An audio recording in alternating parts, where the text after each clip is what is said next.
በስመ አብ ወወልድ ወመንፈስ ቅዱስ አሐዱ አምላክ አሜን። ክርስቶስ ተንሥአ እሙታን በአብይ ኃይል ወስልጣን አጋዞ ለአዳም ሰሮ ለሰይጣን ሰላም እምይእዜሰ ኮነ ፍስሐ ወሰላም። ተወደዳችሁ የልዑል እግዚአብሔር ቤተሰቦች የእናታችን የእመቤታችን የቅድስት ድንግል ማርያም የአስራት የበኩራት የቃል ኪዳን የጥበቃ ልጆች እንዲሁም የቅዱሳን መላእክት ጻድቃን ሰማዕታት አገልጋዮች ወዳጆች በወደደን እስከ ሞት ድረስ ባፈቀረን በኃያሉ በልዑል እግዚአብሔር ፍጹም በሆነ ሰላም እላችኋለሁ። እንደምን ዋላችሁ? እንደምን እስከዚህ ሰዓት ቆያችሁ? አሜን። እንድናመሰግነው የፈቀደልን አምላካችን መድኃኒታችን ኢየሱስ ክርስቶስ ከባህሪ አባቱ ከአብ ከባህሪ ሕይወቱ ከመንፈስ ቅዱስ ጋር ለዘላለሙ የከበረ የተመሰገነ ይሁን። አትለይምና እናቱ እናታችን ማምላክ ወላዲተ አምላክ ድንግል ማርያም እርሱ አምላክ ባከበራት መጠን የከበረች የተመሰገነች ትሁን። ቅዱሳን መላእክት ጻድቃን ሰማዕታት ቅዱስ መስቀሉ ሁሉም እንደየክብራቸው መጠን የከበሩ ይሁኑ። እግዚአብሔር ቢወድና ቢፈቅድ በመትኖረን አጭር ጊዜ የእግዚአብሔርን ቃል እንነጋገራለን። ለትምህርታችን መነሻ የምናደርገው ኃይለ ቃል እንዲህ ይላል። ድንግል ሆይ አንቺ ሳትወለጂ ምን አይነት ረዳትነት ተደረገ ይላል። ይሄንን ኃይለ ቃል የምናገኘው በመጽሐፈ አርጋኖን ዘሐሙስ ክፍል 5 ቁጥር 1 ላይ ተቀምጦ እናገኘዋለን። ይሄ መጽሐፈ አርጋኖን ኢትዮጵያዊው አባ ጊዮርጊስ ዘጋስጫ የጻፈው መጽሐፍ ነው። ይህ አባት እንግዲህ ከዚህ መጽሐፍ ውጪ ከ40 በላይ መጽሐፍትን እንደጻፈ ታሪክ ይነግረናል። በአጼ ዳዊት ዘመን የተጻፈ መጽሐፍ እንደሆነም የሚነገር የሚወሳ ነገር አለ ማለት ነው። አባ ጊዮርጊስ ዘጋስጫ እንግዲህ ከእውቀት በፊት ሕይወት ከተገለጠላቸው ቅዱሳን መካከል የሚመደብ አባት ነው። በተለይ በዚህ መጽሐፍ አርጋኖን ተብሎ በሚጠራው በጻፈው መጽሐፉ ለእመቤታችን ለቅድስት ድንግል ማርያም ያለውን ልዩ የሆነ ፍቅሩን የገለጠበት ደግሞ እርሷ ራሱ ድንግል ማርያም ከውዳሴዋ ቀጥሎ አብልጣ የምትወደው ይሄንን መጽሐፍ መሆኑን የቤተክርስቲያን አባቶች ይናገራሉ። እመቤታችንን አጥብቆ ነበር የሚወዳት። ከምስጋናዋ እጅግ በጣም ብዙ በረከትን ያገኘ ቅዱስ አባት ነበር። እንደውም ካለው ፍቅር የተነሳ ከሚነገርለት ተአምር መካከል በአጼ ዳዊት ዘመን ነገረ ሰሪ ንጉሱንና አባ ጊዮርጊስ ዘጋስጫን አጣሏቸው ይላል። ካጣሏቸው ታዲያ ይሄ ንጉስ አባ ጊዮርጊስ ዘጋስጫን ገርፎ ወደ እስር ቤት አስቀመጠው። እስር ቤት ካስቀመጠው በኋላ ወደ 1396 ዓመተ ምህረት ይሄ ንጉስ ግማደ መስቀሉን ተቀብለው በሚመለሱ ጊዜ ያርፋሉ። ባረፉ ጊዜ የረፍታቸውን ነገር አባ ጊዮርጊስ ዘጋስጫ በሚሰማ ጊዜ አምርሮ አለቀሰ ይለናል። አምርሮ አለቀሰ። ለቅሶን የተመለከተ አንድ ሰው ተጠጋናው ደርሱ አሳሪህ ገራፊህ ያሰቃየህ እኮ ነው ሞተ የተባለው እንዴት ታለቅሳለህ ብሎ ቢጠይቀው ይህ አባታችንም እንደው ምን ነው ዘላለም አስሮኝ ዘላለም እየደበደበኝ በኖረ ብሎ መለሰለት። እንዴት ላለ ብሎ መልሶ ቢጠይቀው አሃ እርሱማኮ የድንግል ማርያም ወዳጅ ነው ብሎ በዚህ ልክ ለድንግል ማርያም ያለውን ፍቅር የገለጠ ቅዱስ አባት ነው ማለት ነው። በተለየ ሁኔታ ይሄ ነገረ መለኮታዊ ዕውቀቱ በስፋት የታየበት የተገለጠበት መጽሐፍ ነው። እኛም ክርስቲያኖች ከጸሎት ባሻገር እንደ ዕውቀት የምንጠቀምበት ብዙ የተለያዩ የቤተክርስቲያን ትምህርቶችን የምንቀስምበት መጽሐፍ መሆኑ ይነገራል ማለት ነው። በጥቅሉ እመቤታችን ቅድስት ድንግል ማርያም ማን ናት? ምንድናት የሚል ጥያቄ የሚጠይቅ ሰው ካለ ይሄንን መጽሐፍ አርጋኖን ቢያነብ ቢከታተል በሚገባ አምልቶ መልስ መስጠት የሚችል መጽሐፍ መሆኑን የቤተ ክርስቲያን አባቶች ያስተምራሉ ማለት ነው። ታዲያ ይሄንን ቃል አባታችን አባ ጊዮርጊስ ዘጋስጫ በጥያቄ መልክ ያቀረበበት የተናገረበት ምክንያት ምንድነው ከተባለ ድንግል ማርያም ሳትወለድ በፊት ከርሷ በፊት የነበረ ረዳትነት ከርሷ በፊት የነበረ ድህነት ጥቅም አልባ እንደነበረ ለማሳየትና ለማጠየቅ ይሄንን ኃይለ ቃል ተናግሮታል ማለት ነው። እርዳታ የሚለውን ቃል በሁለት መንገድ ከፍለን መመልከት እንችላለን። የመጀመሪያው ለራስ በአንጻራዊ ሁኔታ ጊዜያዊ ልንለው እንችላለን። ሁለተኛው ደግሞ ለሌሎች የሚደረግ እርጋታ ዘላለማዊ ብለን በአንጻራዊ ሁኔታ መግለጽ እንችላለን። ታዲያ ይህን ለማብራራት ከእመቤታችን በፊት የነበሩ ቅዱሳን ጻድቃን የነበራቸው ጽድቅና የጽድቃቸው ውጤት ፍሬው መመልከት ያስፈልጋል ማለት ነው። ይህንንም አባ ጊዮርጊስ ዘጋስጫ ርዕሳችን ላይ ባስቀመጥነው ክፍልና ቁጥር በታች ዘርዝሮ በሚገባ ከሕገ ልቡና ጀምሮ በኦሪቱም በሐዲስ ኪዳኑም በንጽጽር እያስቀመጠ ያስረዳበት አግባብ አለ። ከዚያም መካከል አንድ ሁለቱን ለመመልከት እንሞክራለን። አባታችን አዳምን በምንመለከትበት ጊዜ አባታችን አዳም አትብላ የተባለውን ዕፀ በለስ በልቶ ከትእዛዘ እግዚአብሔር አፈንግጦ ከገነት እንደተባረረ የሚታወቅ ነገር ነው። ታዲያ ከተባረረ በኋላ ግን አባታችን አዳም ያደረገው ነገር ነበረ። ከእግዚአብሔር ዘንድ ይቅርታን ለመቀበል ብሎ ስንዴ በራሱ ደም ለውሶ በመስዋዕት መልክ በእግዚአብሔር ፊት አቅርቦ ነበር። ታዲያ ይሄ ያቀረበው መስዋዕት ያቀረበው ስንዴ በደም የተለወሰ እግዚአብሔር አምላክ ተቀብሎት ነበር ወይ ስንል አልተቀበለውም ነበር። በምላሹ ምን ነበር አምላካችን ያለው? ባንተ ደም ሳይሆን በኔ ደም ነው የምትድነው። ከልጅ ልጅ ተወልጄ ከ5 ቀን ተኩል ወይም ከ5500 ዘመን በኋላ አድነሃለሁ ብሎ እመቤታችን ቅድስት ድንግል ማርያምን ተስፋ እያደረገ እንዲኖር ተስፋ ሰጥቶት ነበረ የሸኘው። ስለዚህ አባታችን አዳም ያቀረበው መስዋዕት ለራሱ ጠቀመው ወይስ አልጠቀመውም ስንል አልጠቀመውም ብለን እንናገራለን። አንቺ ነሽ ተስፋው ለአዳም ከገነት በተሰደደ ጊዜ ተብሎ የተነገረው በዚህ ምክንያት ነው ማለት ነው። በሁለተኛ ደረጃ ልክ አባታችን አባ ጊዮርጊስ ዘጋስጫ እንዳስቀምጠው አቤል ይላል በቃየን እጅ በግፍ ሞተ፣ ደሙ ለማንም አልጠቀመም፣ የሆድሽ ፍሬ ግን ደሙ አዳምንና ልጆቹን አዳናቸው ብሎ ኦሪት ዘፍጥረት ምዕራፍ 4 ቁጥር 8 ላይ ያለውን ታሪክ አንስቶ በንጽጽር አስቀምጧል ማለት ነው። እመቤታችን ቅድስት ድንግል ማርያም የአቤል የዋሃቱ ተብላ ትጠራለች እና አቤል በዘመኑ ጻድቅ ነበረ።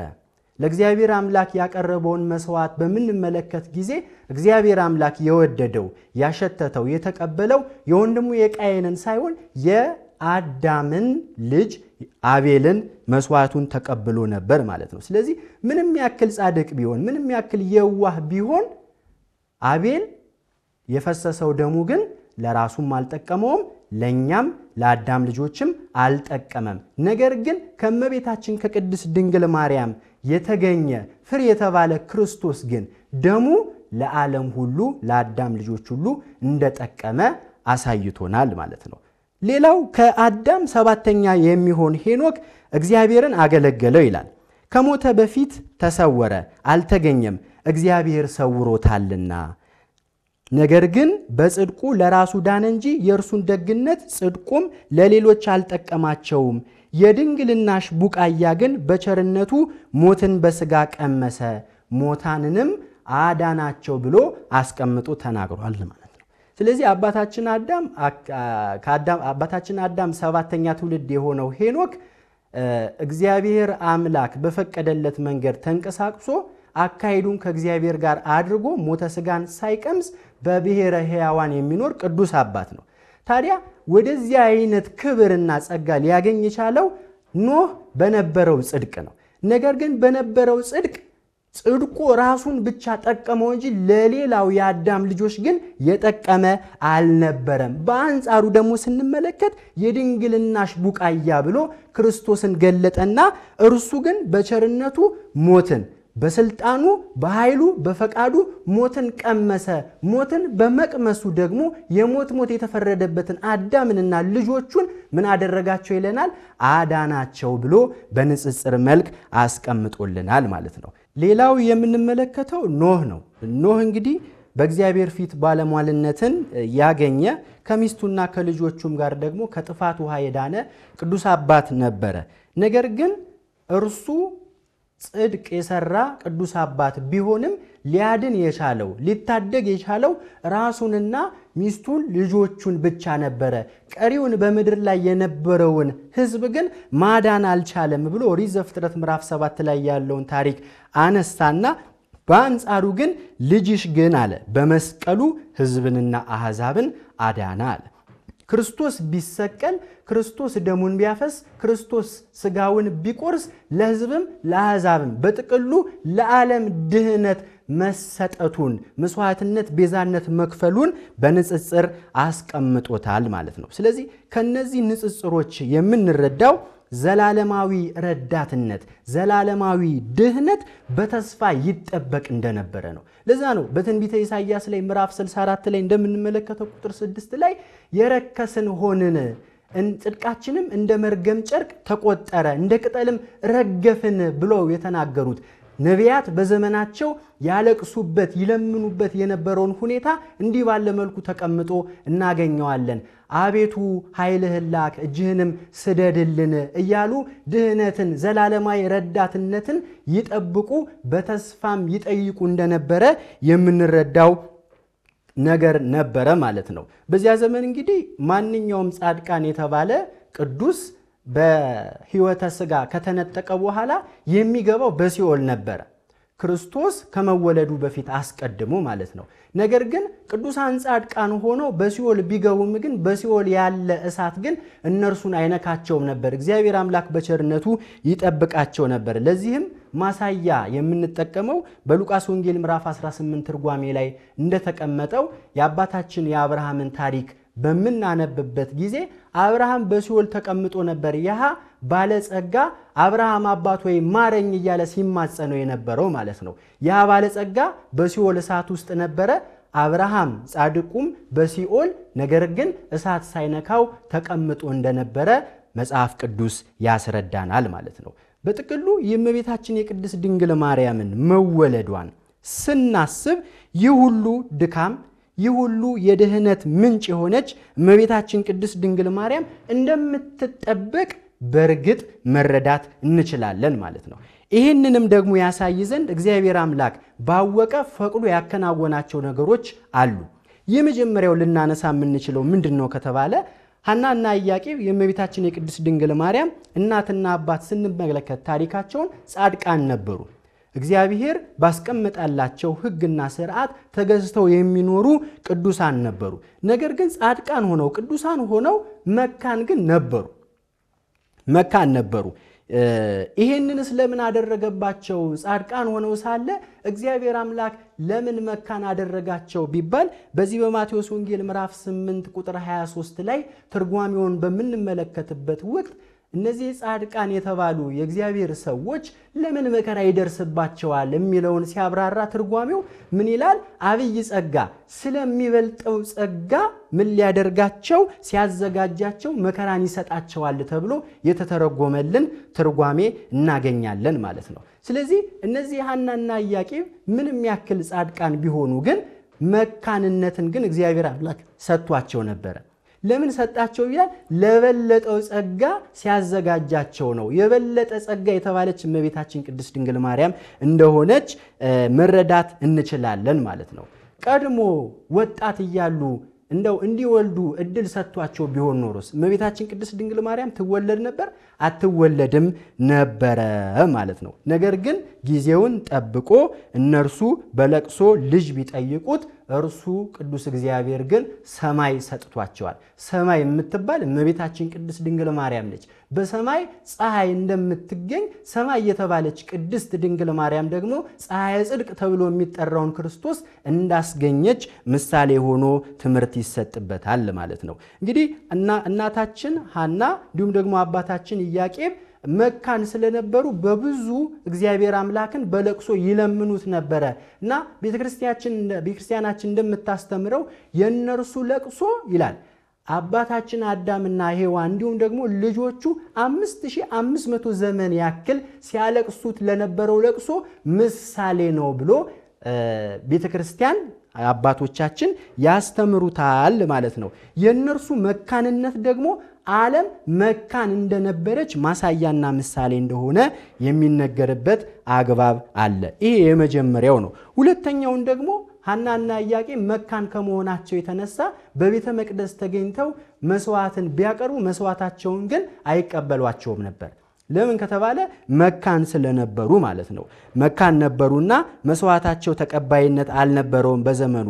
ይህ እንግዲህ ምሳሌ ያለው ምሳሌው ምንድነው ከተባለ አማናዊ የተባለ መስዋዕት ክርስቶስ መምጫው ገና እንደሆነና አንድም እርሱን የምትወልድ እመቤታችን ቅድስት ድንግል ማርያም መሆኗን ያጠይቃል ያስረዳል ማለት ነው። ስለ እመቤታችን ልደት ሲነሳ ሲወሳ ልዩና የሚናፍቁ የተለያዩ በትንቢትና በምሳሌ የተቀመጡ ትምህርቶች እናገኛለን በመጽሐፍ ቅዱስ ማለት ነው። በትንቢት ደረጃ ስንመለከት በመዝሙር 86 ላይ የተቀመጠ ኃይለ ቃል አለ። መሰረቶቿ በተቀደሱ ተራሮች ላይ ነው የሚል ኃይለ ቃል እናገኛለን። ይሄንን ቃል አባቶች ሲያስተምሩና ሲተረጉሙ በተቀደሱ ተራሮች ላይ የተባሉት የእመቤታችን የቅድስት ድንግል ማርያም እናትና አባት ሐናና ኢያቄም አንድም ከአብርሃም ወገን የመወለዷን ነገር ያዘክራል ያስተምራል ብለው ትርጉም ይሰጡታል ማለት ነው። በነቢያት አንደበትም ስለ እመቤታችን ስለ ቅድስት ድንግል ማርያም የመወለዷ ነገር ተነግሯል። በትንቢተ ኢሳይያስ ምዕራፍ 11 ቁጥር 1 ላይ እንደምናነበው ከእሴይ ስር በትር ትወጣለች አበባም ከርሷ ይወጣል የሚል ኃይለ ቃል እናገኛለን። እሴይ ማለት እንግዲህ የንጉስ ዳዊት አባት ነው። ሌላው ሁለተኛው መስዋዕታቸውን አይቀበሏቸውም ነበር። ሐናና ኢያቄም መካን በመሆናቸው የተነሳ በቤተ መቅደስ ተገኝተው ለእግዚአብሔር መስዋዕትን በሚያቀርቡበት ጊዜ በቤተ መቅደስ የሚገኙ ሊቃነ ካህናት ይህንን መስዋዕታቸውን አይቀበሏቸውም ነበር። ለምን ከተባለ መካን ነበሩና። ስለዚህ የእነርሱ መካንነት ምስጢር ምሳሌ ነበረው። ይህም አማናዊ መስዋዕት ተብሎ የሚጠራ ክርስቶስ ገና መምጫው እንደሆነ እንዲሁም ደግሞ እመቤታችን ቅድስት ድንግል ማርያም እርሱን የምትወልድ መሆኗን የሚያጠይቅ ነበረ ማለት ነው። ስለዚህ በጥቅሉ ስለ እመቤታችን ቅድስት ድንግል ማርያም ልደት በሚነሳ ጊዜ ልዩና የሚናፈቅ በመሆኑ በትንቢትና በምሳሌ የተቀመጡ ርዕሰ ጉዳዮች በመጽሐፍ ቅዱስ ላይ እናገኛለን። በትንቢት መልክ ስንመለከት መዝሙረኛው ቅዱስ ዳዊት በመዝሙር 86 ላይ መሰረቶቿ በተቀደሱ ተራሮች ላይ ነው ብሎ ያስቀመጠው ኃይለ ቃል አለ እና ይሄንን የቤተ ክርስቲያን አባቶች በሚያመሰጥሩበት ጊዜ መሰረቶቿ በተቀደሱ ተራሮች ተብለው የተጠሩት ሐናና ኢያቄም መሆናቸውን የቤተ ክርስቲያን አባቶች በትርጉም መልክ እንደዚህ ብለው ያስተምራሉ ማለት ነው። በነቢያት አንደበትም ስለ እመቤታችን ቅድስት ድንግል ማርያም የመወለዷ ነገር ተነግሯል። በትንቢተ ኢሳይያስ ምዕራፍ 11 ቁጥር 1 ላይ በምንመለከት ጊዜ ከእሴይ ስር በትር ትወጣለች ከበትሯም አበባ ይወጣል ብሎ የተናገረው ኃይለ ቃል አለ። እሴይ ማለት እንግዲህ አባታችን የቅዱስ ዳዊት አባት ነው። እመቤታችን ቅድስት ድንግል ማርያም በአባቷ ወገን የነገስታት ነገር ነች። የዳዊት ልጅ ተብላ ትጠራለች። ስለዚህ ከእሴይ ከተባለ ከንጉስ ዳዊት ነገድ በትር የተባለች ድንግል ማርያም ትገኛለች፣ ትወለዳለች። በትር ከተባለች ድንግል ማርያም ደግሞ አበባ የተባለ ለቅዱሳን ለጻድቃን ለሰማዕታት መዓዛ የሚሆን አበባ የተባለ ክርስቶስ ከርሷ እንደሚወለድ በትንቢት መልክ ተነግሯል ማለት ነው። በምሳሌ ደረጃም በምንመለከት ጊዜ በመኃልየ ዘሰሎሞን ምዕራፍ 3 ቁጥር 9 ላይ ንጉስ ሰሎሞን መሸከሚያን ከሊባኖስ እንጨት ለራሱ ሰራ ይለናል። ቀጠለና ምሰሶቹ የብር መደገፊያውንም የወርቅ መቀመጫውን ሐመራዊ ግምጃ አደረገ የሚል ኃይለ ቃል እናገኛለን። አሁን ይሄ በትርጓሜ በሚፈታበት ጊዜ ሰሎሞን ማለት ሰላማዊ ማለት ነው።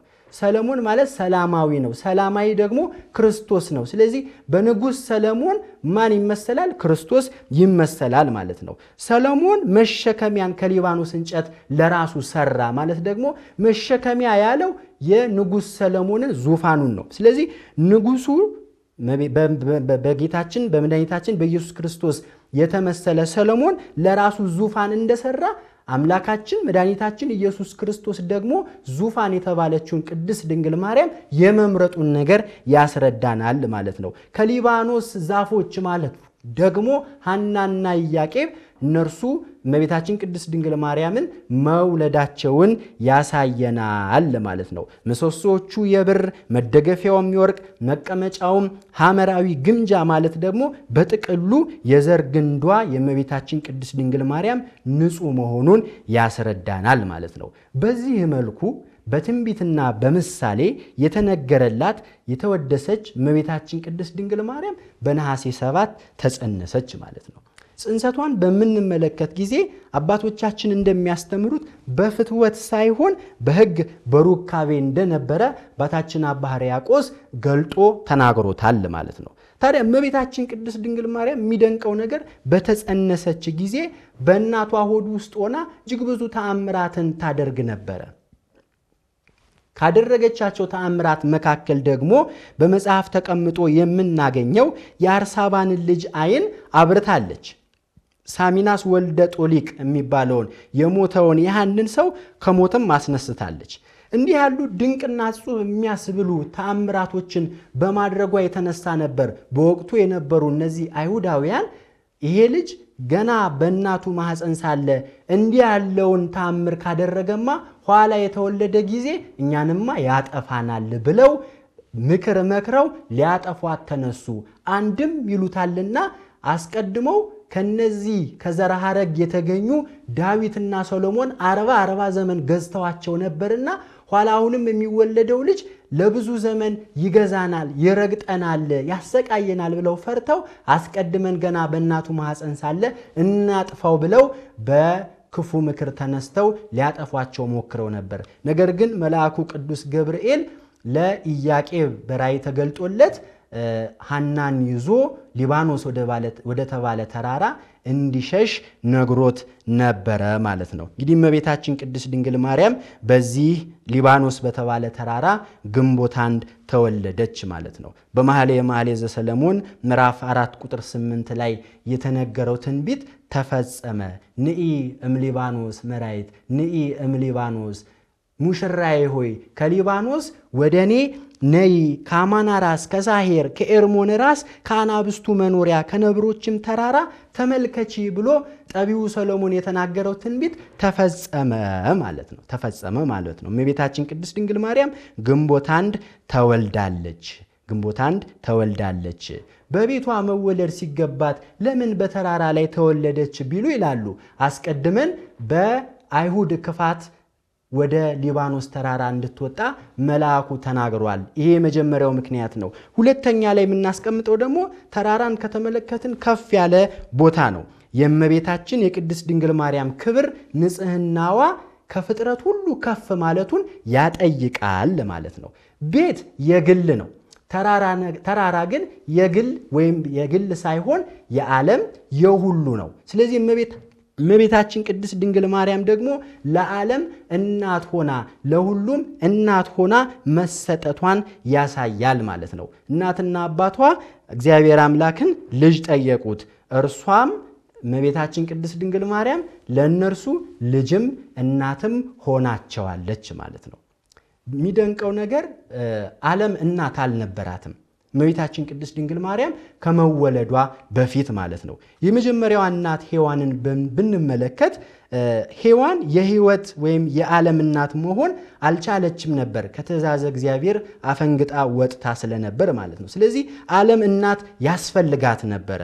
ስለዚህ ድንግል ማርያም ደግሞ ሕይወት የተባለ ክርስቶስን ወልዳ ለዓለም ሰጥታ ምን ሆነች? ለዓለም እናት ሆናለች ማለት ነው። ሌላው ዓለም እናት አልነበራትም። እንግዲህ የመጀመሪያይቱ እናት ተብላ የምትጠራዋን ሔዋንን ብንመለከታት የሕይወት የዓለም እናት መሆን አልቻለችም ነበር። ስለዚህ ዓለም እናት ያስፈልጋት ነበርና እመቤታችን ቅድስት ድንግል ማርያም ሕይወት የተባለ ክርስቶስን ወልዳ ለዓለም ሰጥታ እርሷም ለዓለም እናት ሆና ተገኝታለች ማለት ነው። እናት እንግዲህ አስታራቂ ናት። እመቤታችን ቅድስት ድንግል ማርያም በልጇ ፊት ሞገስ ያላት እናት ስለሆነች አስታራቂ መሆኗ ግሩም የሚያስብል ነው። እናት እንግዲህ መመኪያ ናት። ድንግል ማርያምም ፍጥረት የሚመካባት መመኪያው ሆና ተገኝታለች። እናት አዛኝ ናት። እናት መጠጊያ ናት። ድንግል ማርያምም ደግሞ ለፍጥረት አዛኝ፣ ጓዳን የምትሞላ፣ ተስፋ ላጡት ተስፋ የምትሆን፣ ከመከራ ከልላ ወደ እርሷ ወደ ልጇ የምታስጠጋ ልዩ የዓለም እናት ተብላ ትጠራለች። አባ ጊዮርጊስ ዘጋስጫ በመጽሐፈ ምስጢር ላይ እንዲህ ብሎ ተናግሯል። ሔዋን ሆይ ደስ ይበልሽ፣ ነይና በዓልን አድርጊ፣ በኃጢአት ምክንያት ያጣሽውን የብርሃን ልብስ እነሆ ልታለብስሽ እናትሽ ቅድስት ድንግል ማርያም ተወልዳለችና ብሎ ያመሰገነበትን ሁኔታ መመልከት ይቻላል ማለት ነው። በሔዋን ምክንያት ሴቶች እህቶቻችን ተንቀው ትምክህት አጥተው ይኖሩ ነበረ። እውነተኛ ረዳት የተባለች ድንግል ማርያም ስትወለድ ግን ቀና ብለው መሄድ ጀምረዋል ማለት ነው። እመቤታችን ቅድስት ድንግል ማርያም ስትወለድ የተደረጉ ብዙ ተአምራቶች አሉ። ከነዚያ መካከል ዋና ዋናዎቹን ስንመለከት እመቤታችን ቅድስት ድንግል ማርያም በተወለደችበት ጊዜ መልኳ እንደ ፀሐይ ያበራ ነበረ። ለዛ ነው አስቀድሞ በትንቢት ጠቢቡ ሰለሞን በመኃልየ መኃልይ ዘሰሎሞን ምዕራፍ 6 ከቁጥር 9 እስከ 10 እንደ ማለዳ የምትጎበኝ እንደ ጨረቃ የተዋበች እንደ ፀሐይ የጠራች እያለ የገለጣት በዚህ ምክንያት ነው ማለት ነው። እርሷ በተወለደችበት ቦታ ማርና ወተት ፈልቋል።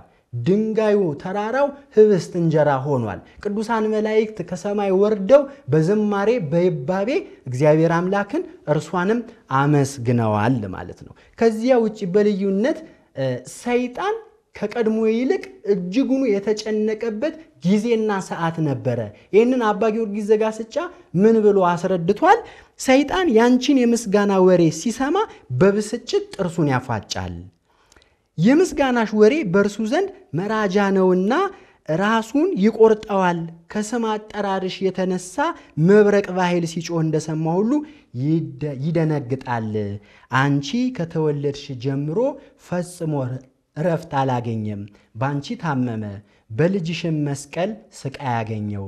ከፍጡራን ወገኖች ሁሉ ይልቅ ሰይጣን አንቺን ይጠላል ብሎ አባታችን አባ ጊዮርጊስ ዘጋስጫ የእመቤታችንን ክብር ከሰይጣን ጠላትነት ጋር አያይዞ እንዲህ ባለ መልክ ገልጧል ማለት ነው። ስለዚህ እኛ አሁን ይህንን ሁሉ ሰምተናል። ከዚህ አንጻር የእመቤታችን ቅድስት ድንግል ማርያም ልደት በሚታሰብበት ዕለት እንዴት ባለ ሁኔታ ነው በዓሉን ማክበር የሚገባን? እመቤታችን ቅድስት ድንግል ማርያም ስትወለድ ከመወለዷ በፊት የነበረ ታሪክ አለ። ከተወለደች በኋላ ደግሞ የተፈጠሩ ብዙ ዓለም ላይ ድንቅ ድንቅ የሚያስብሉ ነገሮች አሉ። ወደ ዓለም የመጣ መርገም በእርሷ አማካኝነት የሔዋን ምትክ ቤዛ ሆና አምላካችን መድኃኒታችን ኢየሱስ ክርስቶስ መስዋዕት ሆኖ እኛን አድኖናል። ስለዚህ ይሄንን የድንግል ማርያምን ውለታ የአምላካችን የመድኃኒታችን ኢየሱስ ክርስቶስን ቤዛነት እያሰብን ይልቁንስ በትውፊትና በሥርዓት ከተመለከትን ይሄ በዓል ሲከበር እናቶች ከቤት ወጥተው በደጃፍ ወይም ደግሞ በበረንዳ ላይ ንፍሮና ህብስት እንጀራ እየበሉ እመቤታችንን በማሰብ የሚከበር በዓል ነው። አሁን ላይ ግን ብዙ ጊዜ በምናይ ወቅት ከዚህ ትውፊትና ስርዓት ውጪ የሚታዩ ስርዓት የጎደላቸው ነገሮች አሉ። እነዚያ ግን መቅረት አለባቸው። እናቶች ከደጅ ወጥተው ህብስትና ንፍሮ የሚበሉት በምክንያት ነው። እመቤታችን ቅድስት ድንግል ማርያም የተወለደችው በቤቷ ሳይሆን በሊባኖስ በተራራ በውጭ መሆኑን ለማጠየቅ እነርሱ ከቤታቸው ውጭ ሆነው ይቀመጣሉ። ደግሞ በስደት ተነስተው ነበርና የሄዱት የሰነቁት ስንቅ ንፍሮና ህብስት እንጀራ ነበረ። ያን የበሉትን ተሸክሞ የሄዱትን ንፍሮ ለማስታወስ ከቤት ውጪ ይህንን ንፍሮ የበላን ህብስቱን ዳቦውን እየተቃመስን እየተካፈልን ምስኪኖችን በማሰብ እመቤታችን ቅድስት ድንግል ማርያም እየዘከርን የምናስበው ከእመቤታችን ከቅድስት ድንግል ማርያም ረድኤት በረከት ጣዕመ ፍቅሯን የምናገኝበት ልዩ ክብረ በዓል ነውና ይሄንን በረከት እንዳናጣ ቤተክርስቲያን ባስቀመጠችው ሥርዓትና ትውፊት መልኩ እንድናከብር አምላካችን ቅዱስ እግዚአብሔር በቸርነቱ ይርዳን። የመከረን ያስተማረን ቅዱስ እግዚአብሔር ስሙ የከበረ የተመሰገነ ይሁን። ወስብሐት ለእግዚአብሔር ወለወላዲቱ ድንግል ወለመስቀሉ ክቡር። ይቆየን።